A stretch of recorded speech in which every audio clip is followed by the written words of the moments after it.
रामायण में मंदोदरी ने एक बहुत महत्वपूर्ण भूमिका अदा की। रावण की पत्नी मंदोदरी के बारे में जो बातें उल्लेखनीय हैं, उससे मंदोदरी की छवि बहुत अच्छी और सकारात्मक प्रतीत होती है। लेकिन मंदोदरी सबसे कम चर्चित पात्रों में से एक है। हिंदू भक्ति के इस वीडियो में आप मंदोदरी के विषय में कुछ ऐसी बातें जानेंगे जो आपको पूरी तरह से चौंका देंगी। इस वीडियो में हम आपको मंदोदरी के जन्म से लेकर रावण की पत्नी बनने तक की बहुत सी बातें बताएंगे, जो आपने शायद ही कभी सुनी हो। तो चलिए शुरू करते हैं। पुराणों में एक बहुत ही रोचक कथा का उल्लेख है, जिसके अनुसार मधुरा नाम की एक अप्सरा थी, जो एक बार कैलाश पर्वत पर पहुंची। उस समय वहां शिवजी के साथ माता पार्वती उपस्थित नहीं थी। पार्वती को वहां न देखकर मधुरा शिवजी को आकर्षित करने का प्रयास करने लगी। इतनी देर में माता पार्वती वहां पहुंच गई और उसकी ये गतिविधियां देखकर मधुरा को श्राप दिया कि वो 12 साल तक मेढक बन जाएगी और इस अंतराल में वो एक कुएं में ही रहेगी। वो केवल कठोर तपस्या के बाद ही अपने वास्तविक रूप को प्राप्त कर सकेगी। मधुरा मेढक रूप में कठोर तप करती रही।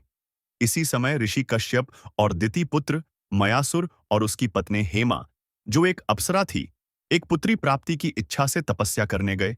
और इस बीच मधुरा की भी तपस्या पूर्ण हुए और वो अपने वास्तविक रूप में आई। वास्तविक रूप प्राप्त करने के बाद वो कुएं से आवाज देने लगी।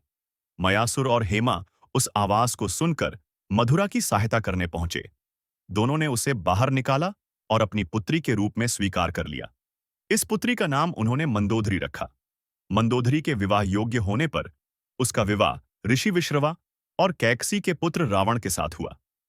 मंदोदरी रावण की बुराइयों को अच्छी तरह से जानती थी और उसे बुराई की राह पर ना चलने की सलाह भी देती थी। परंतु रावण ने अहंकार के कारण मंदोदरी की बातों को पूरी तरह अनदेखा कर दिया था। मंदोदरी ने रावण को सीता को भगवान राम के पास वापस भेजने की भी सलाह दी थी, क्योंकि वो जानती थी कि रावण का यह कृत्य उसके विनाश का कारण बन सकता है।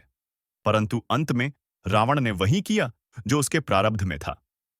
लंका की महारानी मंदोदरी अपने पति रावण के वध के बाद शोक में डूब गई।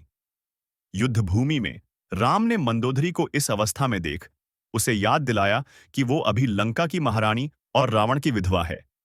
यह सुन मंदोदरी वापस अपने महल में चली गई। कुछ किंवदंतियों के अनुसार कुछ समय पश्चात मंदोदरी ने रावण के छोटे भाई से विवाह कर लिया था, परंतु इस बात पर शंका व्यक्त की जाती है, क्योंकि मंदोदरी अपने पति रावण के लिए पूर्णतया समर्पित थी। पर यह भी कहा जाता है कि वो रावण के शव के साथ सती हो गई थी। तो मित्रों, आपकी इस विषय में जो जानकारी है, कमेंट बॉक्स में लिखकर हमें जरूर बताएं।